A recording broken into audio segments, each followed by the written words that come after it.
Hi, I'm Danny. Welcome back to another video. In today's video, I wanted to share with you some of the tools that I use all the time. If you're a do-it-yourselfer like I am, there's certain tools that you need to get the job done. And since I work on mainly Hondas and sometimes Toyotas, these are going to be the tools that I recommend and use all the time. Now, I come from a background of a Chevy dealership. I've been an auto mechanic for over 35 years. I'm not working at the moment, and now I just make YouTube videos to help you guys out. So here are some of the tools that I think you should get if you're a do-it-yourselfer or you just need some tools. All right, so one of the things that I think is really important are magnets. And you need more than one because you're not gonna find that magnet when you're looking for it. But you don't need as many as I have. I have 3. I have 4 magnets here. Also, on that same thing, you need to grip it. So what this does is it reaches down, grabs it, and picks it up. So sometimes what you drop is not magnetic. So you'll need that. And then on the same thing, you need a mirror. So the mirror is just something you need. And telescopic, if you can get it longer, that's good, because you need to see behind things when you're looking. Get yourself a couple crescent wrenches. These are what I use all the time. And get some name brand stuff. So here's a Matco, and then here's a Snap-on. The cheap ones fit so loose that it usually kind of strips out a bolt and they're kind of useless. And it looks like that's it for this drawer. I do have a couple of trim tools I use all the time. I use this one and then this one here. So these are nice little trim tools. And I think that will be it in this drawer. And we come up to our next drawer. As far as wrenches here, I have short wrenches. I have the long wrenches and then shorter wrenches. If you can see, these are longer and these are shorter. These are all metric. And I even have the gear wrenches. So if you're working on Hondas and Toyotas, you only need a metric set. And I would suggest getting the longer ones and shorter ones. And when you do that, get the 12 point and the 6 point, one of each. So that's my recommendation, and get them in metric. You don't need, I rarely use these small ones. When I was in the shop working on cars, I used these all the time. And I also use the gear wrench all the time, but now that I'm at home, I don't use them much at all.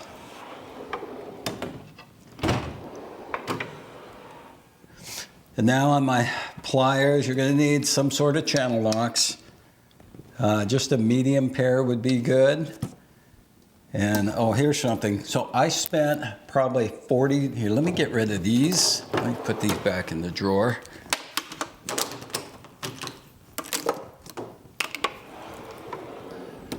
So I spent $40 on this pair. They're Snap-on, and I used these to get orifice tubes apart. But I have a couple $5 pairs. This and these from Harbor Freight. So for some reason, I seem to grab these most often. They were $5. These were $5. These were $40. My point is, you don't need an expensive pair of pliers if you can find a decent set at maybe Harbor Freight or somewhere like that.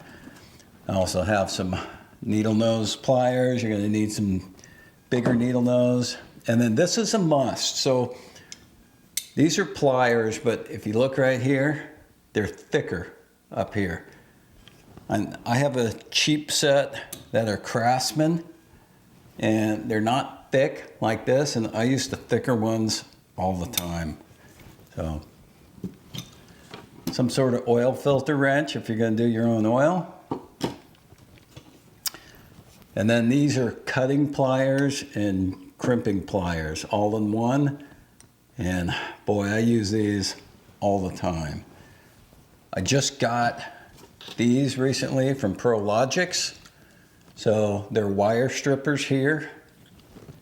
And then they're really sharp cutters and they're really strong. And then they crimp right here. And I really like these. I've started using these.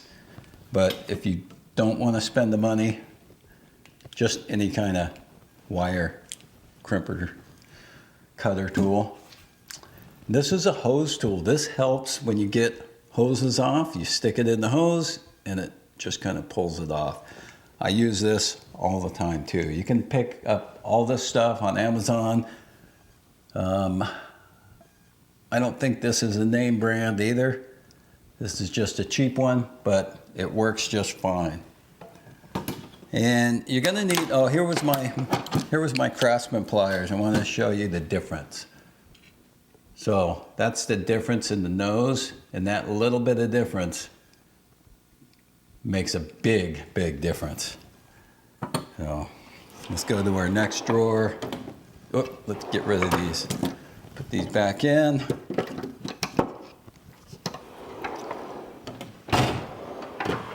And here's my screwdriver drawer. So I guess what I want to show you here, I spent probably $30 on these. These are Mac brand. I spent $4 on these, and these are Harbor Freight, and this is all you need. These do the same thing. These do, and actually these are actually broken. And if I break these, I'll just throw them away. Go buy another $4 worth. I also got a really small set of screwdrivers. I do use these quite a bit, but yeah, they're really not necessary. And as far as screwdrivers, I seem to use these the most. They're snap-on. What I like about these is they have a rubber grip, so you can really twist. And then if you look right here, that's actually for a wrench. So you can get a wrench on there and turn it. Give you a little help. So this works really well. What I used to use all the time is the ratcheting screwdriver. And this still works good. So it's got ratchet there. And then you can also put extra tips in there. But I don't use this so much anymore. Next drawer. So this is just my sockets. So I have like a lot of the wobblies. And now that I'm working from home, I don't use these much either. Once in a while. So I would say you don't need those.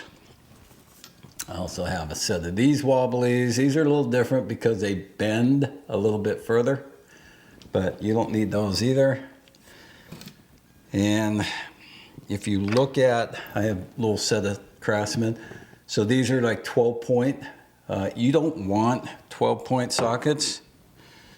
What you want the 6-point socket. So get yourself a nice set of 6-point sockets.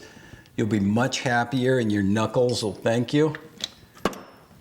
Something like this is really nice because you can put the socket on there and you can just do that rather than trying to use your big ratchet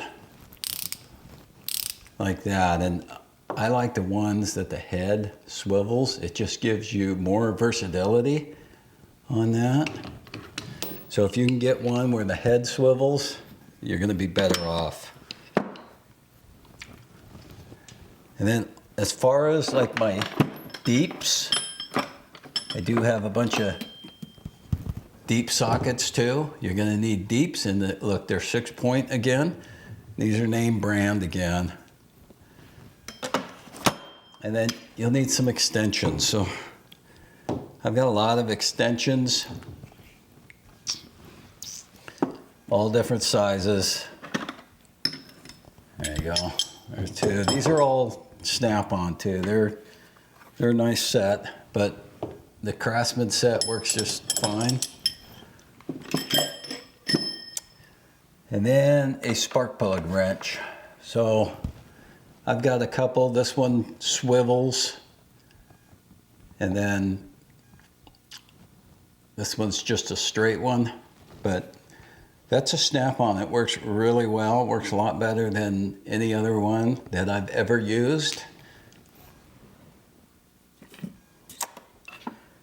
This here's a little breaker bar. Sometimes you just can't get enough oof on this. You use like a little breaker bar. And this will be it for my socket drawer. I mean, I used to use things like this all the time because I did a lot of transmission work, but I don't do a whole bunch of transmission work anymore. See, there's another one. I had it all back then.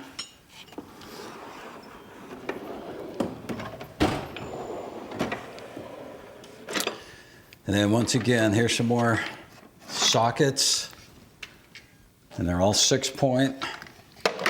And when you're working on the Japanese cars, it's going to be all metric that you're going to need. You're going to need a 7, 8, 10, 12, 14, 17, and 19, 21. So those are pretty much what you'll need. And that's what I have here. And I have some bigger sockets too. But yeah, most of this was from my mechanical days. Here's a 4-wheel drive hub socket. And then I got a couple of 1/2-inch ratchets here. And then like a really big one. And this was from my transmission days, another long extension. Let's go to our next drawer. So here's where I got all my torque wrenches. So this is a rotating inch-pound. So I used to use this quite a bit when I did differentials. Rarely use it anymore. And then this is an inch-pound torque wrench. This is one that I do use all the time. It goes up to 200 inch-pounds. So this is pretty nice, and I still use it quite a bit. This is a foot-pound torque wrench. Once again, so this one goes up to 100 foot-pounds. Kind of takes off where the other one ends. And I've got my big torque wrench for my wheels and stuff like this. This is the bigger torque wrench, and this is the half-inch drive. So that's my torque wrenches. So those of you that see my videos, I do torque everything. And I've been better at leaving you torque specs now. And then here's what I got to is I just purchased this not too long ago. It's just a whole set of files. It's probably a cheap file set, but so far it seems to work pretty good. Got all sorts of small files and big files. If you see, I have used quite a bit of them. A vacuum pump that I rarely use anymore. It just, you know, some of the tools become obsolete. And I picked up this little O-ring set. This came in handy a little bit. So it's just nice to have O-rings. Let's go down to our next drawer. Oh my God. So this is my electrical drawer. Let me let me shut that a minute and go down to my bottom drawer. All right, so in this drawer, I got a big breaker bar. This has saved my ass quite a few times. I've got a couple of big screwdrivers. I've got a couple of crow's feet, breaker bar. These have been really good. Anytime you do any kind of suspension work, you probably need one of these. You can see how beat up it is.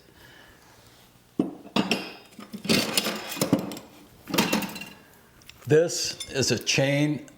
It goes around a crank to hold it. So I've used this one time for one job. I don't remember how much money it was, but it wasn't cheap.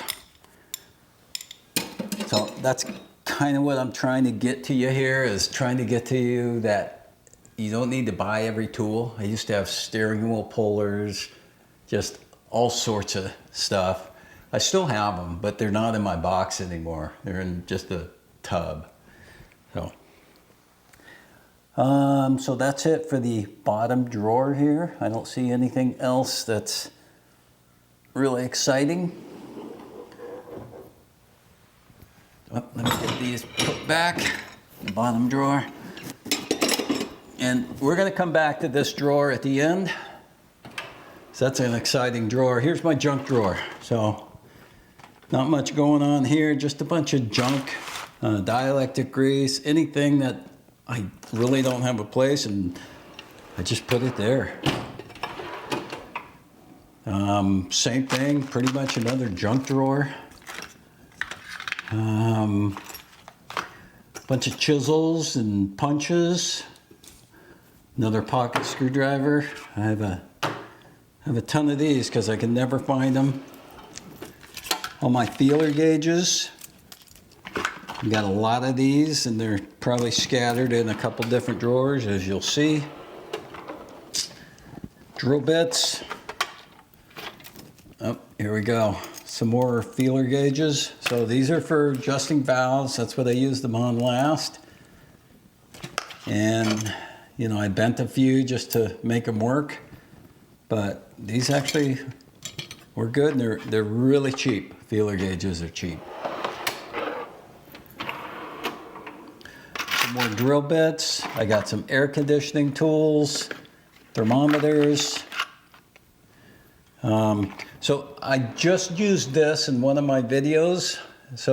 And that was for the Civic rear brakes. This pushed the caliper in. So I can't imagine this being more than $5. So I would say that's a must-have tool. Look at this. I've got more feeler gauges. Should go up in that area. So this is a punch. So as you push it, it pops. Let me show you on a smaller one. I have two of these. So I don't know what to do here. Let me show you on this. So it puts a little dent in there, and this is more heavy duty. If I do it on this one, oh man.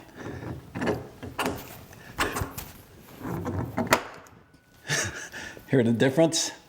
So I don't know if you can see that, but that's the difference in hole.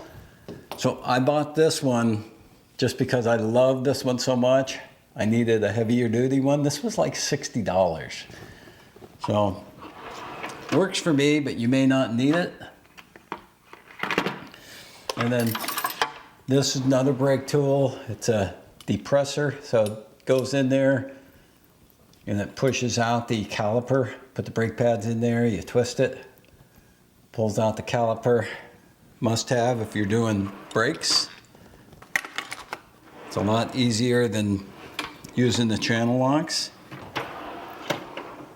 So this is my favorite drawer. I wish I had more money that I could make it a little bit more organized. Most of these are snap-on, although this is a Craftsman because I lost that one. I wish I could upgrade it. But I've got a lot of stuff in here that I don't use anymore. And then here's the deep. These are all snap-on, except for that one's a Matco because I lost it. So I guess don't lose your tools. And these are metric Allens. I'm missing this one. And since I don't work at the dealer anymore, I don't see the snap-on truck anymore. So these are inverted Torx, and these are inverted Torx. So I don't use these anymore. They're like brand new. I just don't have any use for them anymore. When I was working at the dealer, I used them all the time. I have quite a few extensions on my 1/4 inch. These are Craftsman. This is snap-on Craftsman, so no big. And then I used to use this all the time too. You just put a socket on there and I'd put it on my drill. And I still use it every once in a while. It comes in really handy. So you might want to check out something like that. And then my 1/4 inch ratchets, I have this one, and I really like this one because the head swivels. Just get you a little bit more angle when you're working with things. So, and these are snap-ons, so they're probably pretty expensive. And let's go to our next drawer. So this drawer, this is just stuff I'm selling. I'm getting rid of it. I've got a hook, a short finder. This is just stuff I'm getting rid of, so I'm not gonna worry about that one. And then this here is another junk drawer. I keep my zip ties. I have a staple gun, torch. I have some clamps I use. So now let's get back to the big drawer here. So this, I like this kit.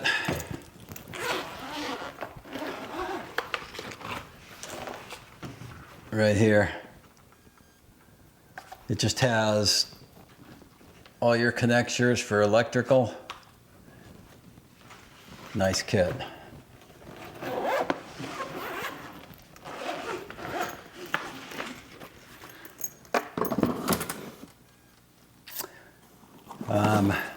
These are just wire connectors and stuff like that.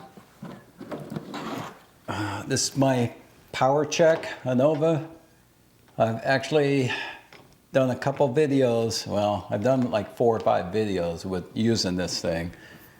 In case you want to know what it does, just go back, search the videos. But basically, it shoots power and ground to activate components. And as far as meters, I've got an amp clamp. I've got a lot of meters, Here's my fluke. If I'm doing something that's kind of important, I usually pull out my fluke meter.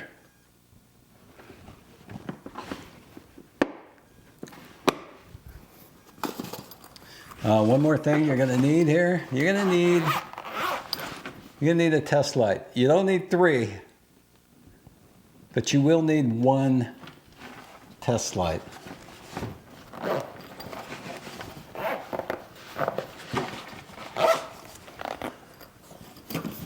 Let's put this back.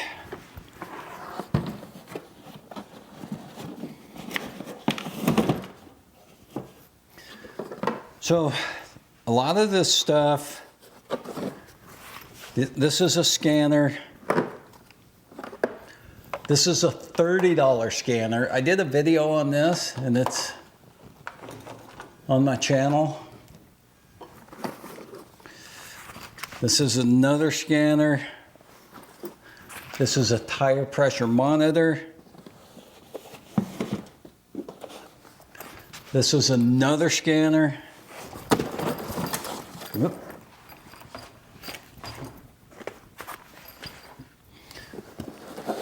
This is a scope, another amp clamp. This is another amp clamp. And this here's the N2. So if you're not familiar with the N2, let me just show you it. It's by Curion. So it's basically a digital multimeter, and it works wirelessly, and your phone's like the screen. So it works really well, and it comes with all sorts of adapters. It's got like a little scope on there, and you can actually put accessories on there.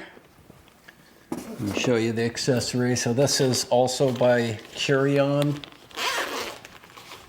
and that's a little low amp clamp.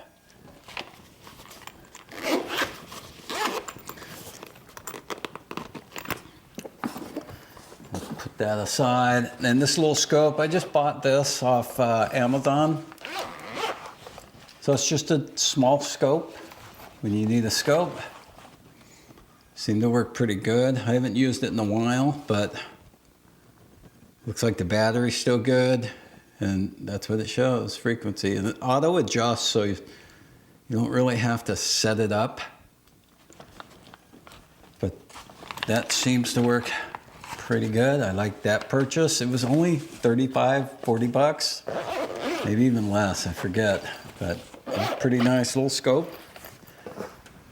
Here's a scanner. So this is kind of old, but it still works. It's the Launch 123. I've used this for many years, and it seems to work. I'm sure I can update it to work on the newer vehicles, but maybe not. I'm not sure. So that's a scanner. Then here's another scanner. So I just got this scanner, and I did a video on this one. So if you're working on only Hondas, this is about 150, 200 bucks. And it's a bi-directional scanner. And I actually have a video on this if you want to see that. But let's put this aside for now. You can go watch the video. It's on my channel. I can put it in the link also. And then here's an Innova scanner. I use this one all the time too. So just another scanner. This is more of a professional, not quite professional, but a good DIY scanner. It's the 5610. I don't have a video on that, but I've used it in some of my videos. And if you really don't have money for a scanner and you just want a code reader, I have a video on this one. It does read codes, it shows your temperature, and it does kind of quite a bit for 30 bucks. So check that one out, and I have a video on that one. And this, I got this because my Honda Elements tire pressure monitor light would not come off. So this actually works, and I only used it once, but I do have a tire pressure monitor now if I need another one. And one other thing I wanted to show you, I haven't done a video on this yet, but this is my bad boy Innova scanner. I just got this purchase just recently, and you're gonna see an upcoming video on this. This is the Innova SDS50. So this is more of a pro scanner, and I've used it already and I love it, but I'll be showing you guys, let me turn it on here. I'll be showing you guys a video on this soon, but as of right now, I don't have any video on it or any information, but this is more of a professional bi-directional scan tool. if I compare this one to the Honda scanner that I did a video on just recently, letting you know how nice it was. This one, let's see. I did find things that this one still didn't do that this one does do. So, just to let you know, the more expensive scanners are the better scanners. If you're only working on Hondas, you don't need any American tools. You just need the metrics. So I hope you learned something in this video and it was helpful. If you did, give it a thumbs up. Consider subscribing. And as always, thanks for watching, and I'll see you in the next video.